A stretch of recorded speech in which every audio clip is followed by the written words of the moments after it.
Since I've known Coach, one thing they've always told me is to be a reader. That leaders read, and I have began to kind of take what they've taught me and flourish on my own to make sure that I always become a reader, because now I have a 10-year-old and an 8-year-old, and to instill in them that, leaders are readers. A couple of books that Coach and Miss Roscoe wanted me to go over with you all.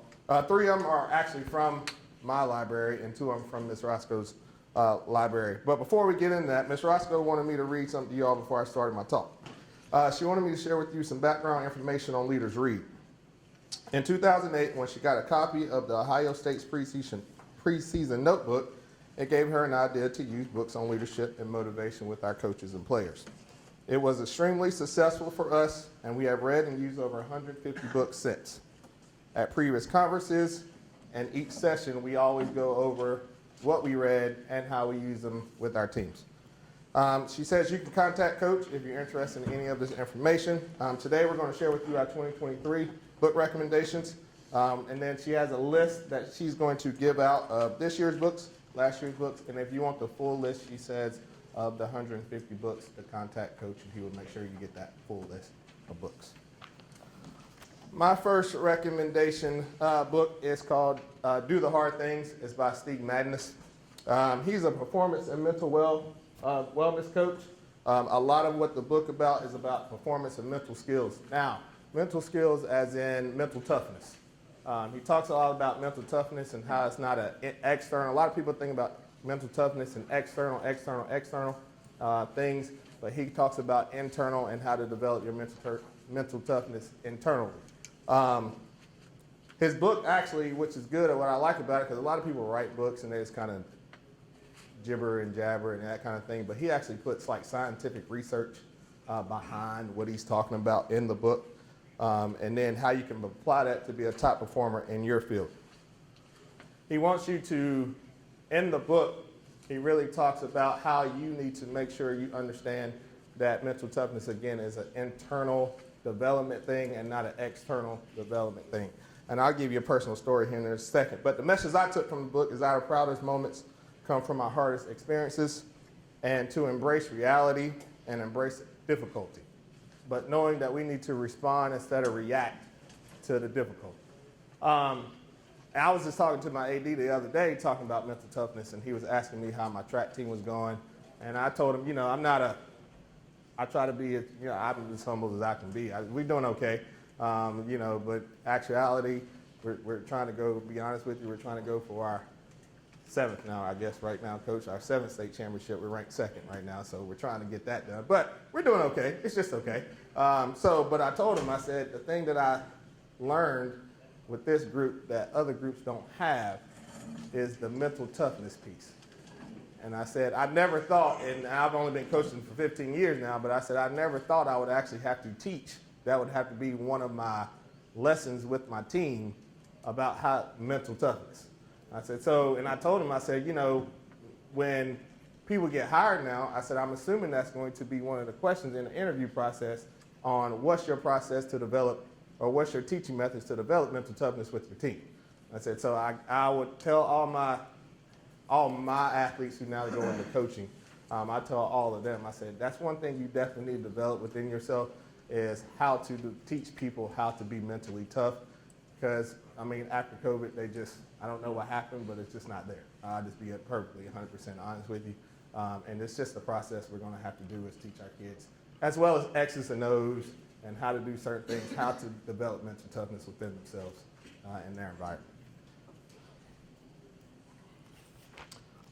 My second book is from an author that I'm sure a lot of you know. It's actually by Eric Thomas. Eric Thomas is a motivational speaker. He works for NFL, NBA, college. He actually does some individual coaching. I'll be honest with you, he's actually been one of my mentors, along with Coach Roscoe, from afar for about 15 years now. I actually came upon him in 2008. I don't know, I was just searching through YouTube videos and popped upon him. And when I say mentor, in 2011, correct me if I'm wrong, Coach, he actually made a video for our team with our Northern shirt on, addressing our team on the way to our state championship So like we've actually been in contact before, but this book is UOU. UOU, the main lesson in UOU is that you owe it to yourself to be the best that you can be. You owe it to yourself, you owe it to your personal environment, you owe it to your kids, you owe it to your wife to be the best that you can be. But each story each chapter in this book actually has a story behind it. That's what I do love about this book is that, he just doesn't go into how you need to be the best person. He actually tells you a story about his personal life and then explains why it's important for you to make sure that how you care about yourself. At the end of each chapter, he actually gives you work sections on questions that you can ask yourself on how to become the best version of yourself and challenges. What's great about this book, and a lot of people know, but if you probably don't know this, but if you deep dive into Eric Thomas, you probably do know this, that he actually has this thing called a DISC assessment. Some of you know, he calls it a flight assessment, but a lot of people know it as behavior assessment tool, where it teaches you your behavior styles. When you buy this book, it's actually free. So like, a lot of times when you go to buy a DISC assessment, you actually have to pay for them. Actually, when you get the book, he actually gives you a free site to go to take the test. What the test does, it helps you decide what type of behavior style that you are, but the good thing about it is it teaches you how to operate in your environment based on your behavior style. Case in point, in the book, it talks about him working with the Baylor National Championship team back in 2021 when they won the national championship, and how he had the whole team plus the coaches take the flight assessment, and then how that helped them on their way to become national champions then. Couple things, personal things I took from the book. Couple things on the road to success. There are no reasons, there are no ways, there are no opportunities for excuses. A lot of people try to give excuses on why they couldn't be successful. And I tell my kids all the time, Duke Power doesn't care why you couldn't pay the bill, they just want the bills paid. Okay, they don't want you to call you and give them excuses on, hey, why are you late? They just want that bill paid. Good is good, but good is not great. We were, and I learned this from Coach, we were very good when I first got there in 2008 and 9. We were so good we only lost 2 games. I thought that was a good season, but not according to Coach, because the room looked different the next year as far as personnel. So apparently it wasn't good is good, but good wasn't great. And then obviously, history shows that we went on to be very successful after that. But coming out of college, I didn't understand that. But now learning from Coach, I understand that you do have to make hard decisions and tough changes, because good is good, but good is not great. And then the last thing is nobody owes you anything, but you owe yourself everything. Okay? Because a lot of times we think because we coach, and I fall into this trap, we've coached our kids, and we seem to think because we're out there all the time and we're putting a lot into them that they owe us things. But as I've learned here lately, kids think as far as their shadow takes them. Okay, so that's as far as they're not thinking about what we do in our outside life, how it affects our kids, how it affects our wives. They're not thinking. So, and that's what my whole thing is. You owe it to yourself to make sure you do the best for your kids. And not trying to be like, well, my kids are going to return the favor. But probably not. And if you're thinking about that, that's how you get burnt out. That's how you get frustrated. But as long as you understand to do it for yourself, then you should be okay. And then the last one is, so the first one was about mental toughness. The last one is how you can be motivated within yourself. And my last one is the culture system. The culture system is by J.P. Nerban. He's actually a sports coach and leadership consultant. What's cool about this book is that every chapter in this book talks about a team culture or a personal culture and how that person developed their culture. Case in point, in chapter 9 in this book, he talks about Sean McDermott. Sean McDermott in 2017 got his first head coaching opportunity with the Buffalo Bills. Well, a lot of people don't remember, but when he first got his head coaching opportunity with the Buffalo Bills, they had Sammy Watkins. Well, as soon as he got a job, they traded Sammy Watkins, and a lot of people outside the organization did not understand why they traded one of their best players. Well, in his mind, he says in order to have a different culture, we have to change the culture. So that's why he did it. 3 years later, it talks about how they turned around, and 3 years later, they won the AFC East for the first time in 25 years. They won the first playoff game in 25 years, and they went to the AFC Championship. Not only did he trade one of their best players, he developed what they call a captain's council, which is also known as a leadership council to a lot of us. And in that leadership council, he spoke with a lot of the players, like a roundtable discussion like we're sitting at, and they just spoke openly about the team concerns. And what he did was take those team's concerns and develop solutions around the team to let the players know it just wasn't about him, it was about all of them. But what was great about it is he just doesn't talk about what he did and what other people did. He actually gives you strategies at the end of each chapter to implement whatever the chapter is talking about. So if you want to develop a leadership council or a captain's council, he gives you strategies how to implement and how to develop that within your own team. And goes step by step. And at the end of the book, actually, it gives you a culture checklist and a character and leadership template. So that's what I love about this book is that say you didn't know anything about culture, you don't know anything about leadership. At the end of this book, it actually gives you a template and a checklist to go down and teach you how to develop that with whatever organization, whatever environment you're in. His main thing is, with the right approach, anyone can build the right culture and the right system. But you must study the right people, learn from the right people, and grow from the right people. That's my personal 3 books I have been reading this year. All 3 of these, I know Do the Hard Thing, Steve Madness, and Eric Thomas, they also have podcasts on Apple and Spotify and those kind of things. JP Newbern is actually on other people's podcasts.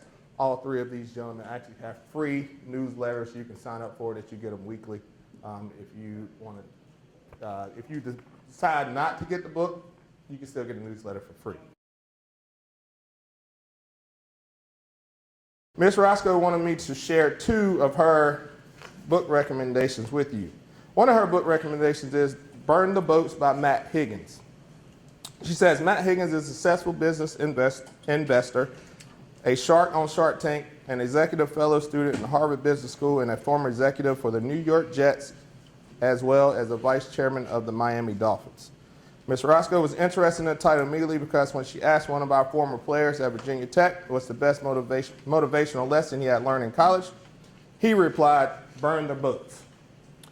In history, burning the boats as a strategy for success comes from ancient stories such as the Bible, the Art of War, Cortez, and others. The story goes Julius Caesar sailed with his army from Rome to attack the Irish coast to conquer England. When he learned that they were greatly outnumbered, to make sure his fighters and his opponent would know that there was no retreat and they would fight to the death, he ordered all their boats to be burned so they knew there was no exit strategy. Recently, an example of this philosophy has been seen by the president of Ukraine. He replied to an offer by the United States of a plane for his evacuation by saying, I don't need a ride, I need weapons. To let him know I'm not leaving, I'm here to fight. By doing this, he showed the world again, and Russia, he had burned the boats. Higgins' book is part of his story from rags to riches, part self-help, and part how to be successful. He shares lessons and philosophy of giving yourself no choice but victory, and you do not win by giving yourself the option to lose. Greatness does not come from hesitating or listening to naysayers. She says chapters 6, 7, and 8 present really good information, leadership information, and advice. Some examples are how to break and recognize patterns that stand in your way. You can't do it all. Hiring the best. Don't play small. Recognizing bad leadership and remembering a fish rots from the head first. She asked me, did I ever heard of that quote before? I said, no. I said, but it's actually pretty good that a fish rots from the head first. She says she highly recommends, that is one book she highly recommends. Her second book that she highly recommends is called Across the River, Life, Death, and Football in an American City, written by Kent Babb. She says Babb is a sports journalist and reporter for the Washington Post. The book grew out of an article he wrote about the New Orleans Carr High School football program and how its coach Bryce Broom used football to teach life skills to players who lived where an 18 or 19-year-old black male is 56 times more likely to be gunned down than the national average. The high school is located on the West Bank, Algiers area of New Orleans. To write the book, Bab followed the team's 2019 season and the coach's efforts to keep his struggling players alive and win a fourth straight title in an environment of guns, violence, and drug trade. He writes about the strategies and triumphs the coaches and players experience, their locker room and game experiences. She says, to me, it's sports journalism at its best. It will make you cry, laugh, and cheer. It's an exceptional book, and Bab is a great writer. The lesson gained from reading this book is that it is possible to rise above chaos, discover your purpose, and a way out. She also enjoys some of the unorthodox motivation, and she feels this book should be required for every coach, athletic director, and administrator. It is much more than just a book about football. For us, I will end with this quote that sticks with me. Reading is like weightlifting for the brain. It expands your knowledge and strengthens your thinking. In this world, for me, in turmoil and a lot of issues that we have in this world, one of the things I tell my kids all the time is, let's make sure we be the reason that people believe in good people. That people are still out there believing, hey, there's good people out there because of who we are. But in order to do that, we must become the best version of ourselves that we can be.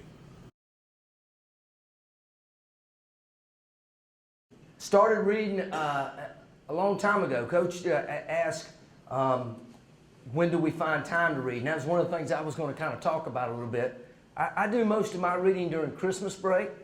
And if we go on vacation in the summer, I take books with me. My wife knows we like to go to the beach, or they like to go to the beach. But while they're out on the beach, I usually am under a tent somewhere reading books. And the only books I really like to read usually are football related or leadership related. We've got a thing at York that we do. When I took over York, it was, instead of burning those ships, I felt like the program had been burned. It was just in a tough situation or a tough time to take over.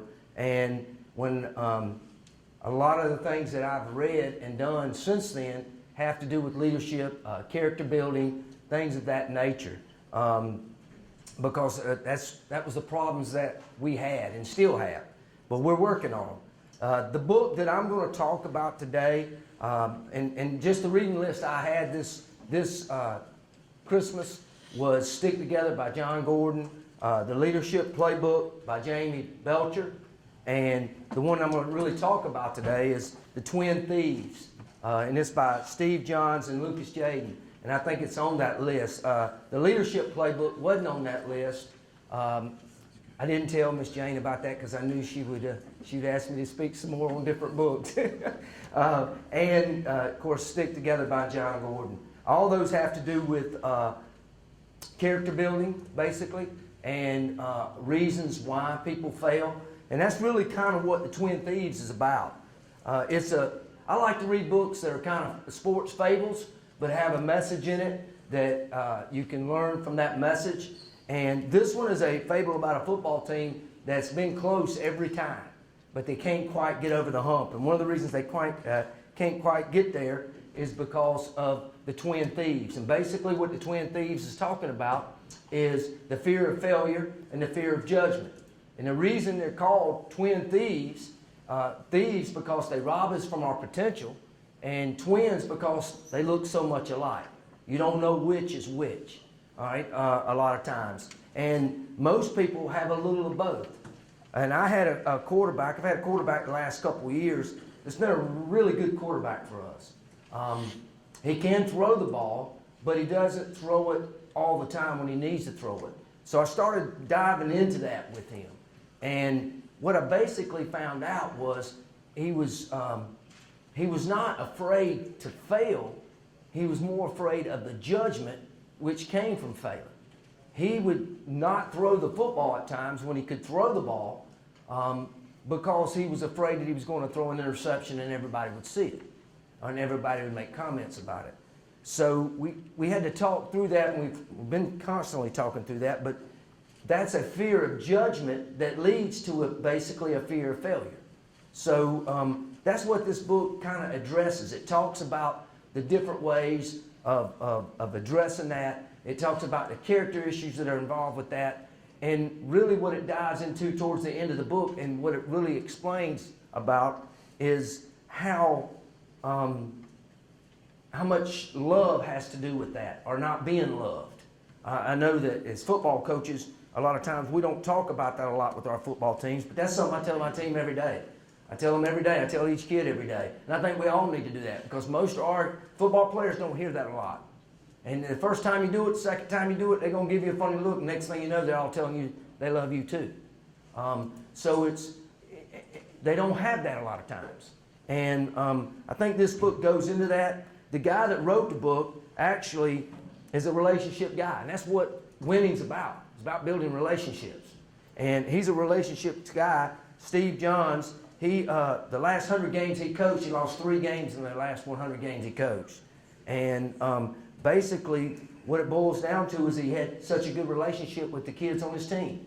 He had great players. We all got to have great players, but you got to have those great relationships too. That's the key to all of it. And that's why I enjoyed the book. I was telling Miss Roscoe about it. They were calling. We were talking about the combine, actually, is what we were talking about. And I asked her if she'd read that book yet.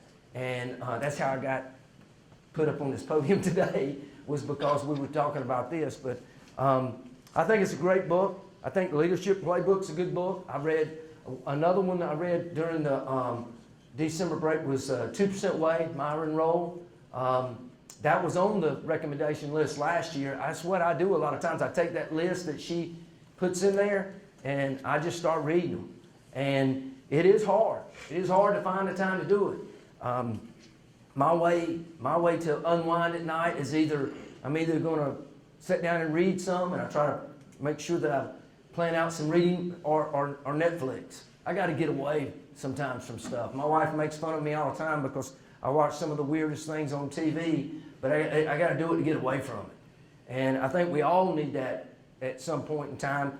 But I've enjoyed reading. I've enjoyed being able to look through things and try to see how I can put that with our team. We do something with our team called the York Way, and it's basically our cultural program.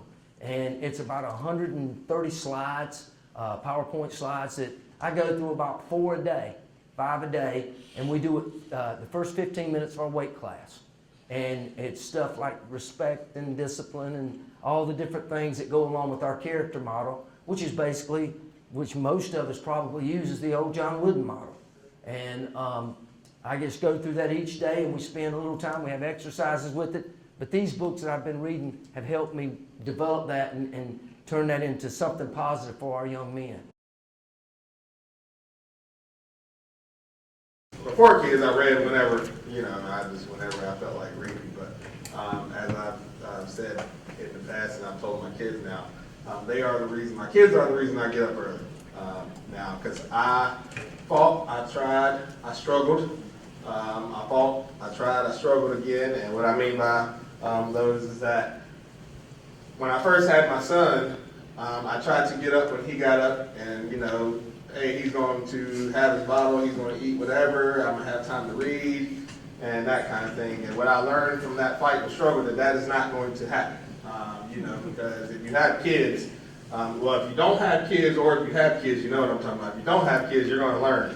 As I tell everybody, they do not care about your schedule. They don't care what you got going on. They don't care how interested you are in these books. When they want to eat, they want to eat. When they want to play, they want to play. When they want to get changed, they want to get changed. And that is it. So what I had to do was get up early. I just had to sacrifice and say, okay, well, if I know they're going to get up around 7, I got to get up around 6:15 to get my reading in. And when I thought about when Coach Boyd was talking, is that reading doesn't have to be like a thing that like makes you down, So I've done it 2 ways. I've made sure I read 5 pages a day. Okay, then when I've read 5 pages, all right, books over with, just to make sure I got my reading in. I've also done it in a way where I put 10 minutes on my timer and say I'm gonna read as much as I can in 10 minutes. Okay, and then when that 10 minutes is over, I close the book and go about my day. But that is just the 2 ways that with my schedule or with schedules, you can make sure you get reading in versus, saying, oh, I don't have time, or there's too much to do during that day. Even now that my kids are older, now they're 10 and 8, Okay, now they go to bed, we have bedtime at 8:39. Well, 8:39, hit the bed. All right, 9:15, all right, let's go to a quiet place, let's get to reading that. All right, but I've learned from coaching, being around the kids, because also when I say coaching, I just don't coach. I'm actually a weight training teacher, life skills teacher, health teacher, and so I also teach at the high school. And being around them, you know, you will be surprised when you carry your book around teenagers now. They're surprised that people read, and they're like, "Oh, you're reading?" I'm like, "Well, that's where I've learned a lot of life lessons is through books." And we all went through school and understand that a lot of things that they teach you through school don't teach you, prepare you for life. But everything I've learned in books has prepared me a lot more for life than being around coach. So that's just my schedule on reading. Like I said before, I basically read during what I call my off season. That's Christmas break and our 1 week vacation in the summer. Because you all know we don't have an off season anymore. So that's kind of our off season. One thing I did fail to mention is that one of the cultural guys I use a lot too is Jeff Jensen out of North Carolina. If you hadn't looked at any of his stuff and been a part of his programs, he's got a lot of good stuff out there. He actually runs a leadership institute and all that. I haven't done all that, but I've stolen a lot from him, I can tell you that. And that's basically what I've done is stuff I've read or things I've done. Bobby Bowden's books early on, because I don't have small kids anymore. All right, so I don't have to worry about that. But early on, that's who I used to read a good bit about, and those principles that those guys use still hold true today.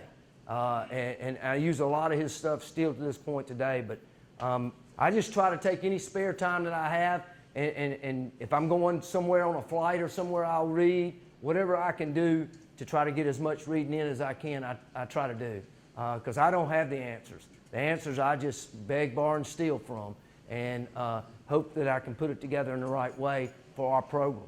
So that's kind of how I do it. But Miss Roscoe's list is a good starting point. If you're not a reader, you haven't read a lot of books, or you hadn't gotten into that, I would beg her for that list, because she's got a good library, and most of them are sports oriented or leadership oriented. And that's what I did. I just started borrowing some of the things that they had.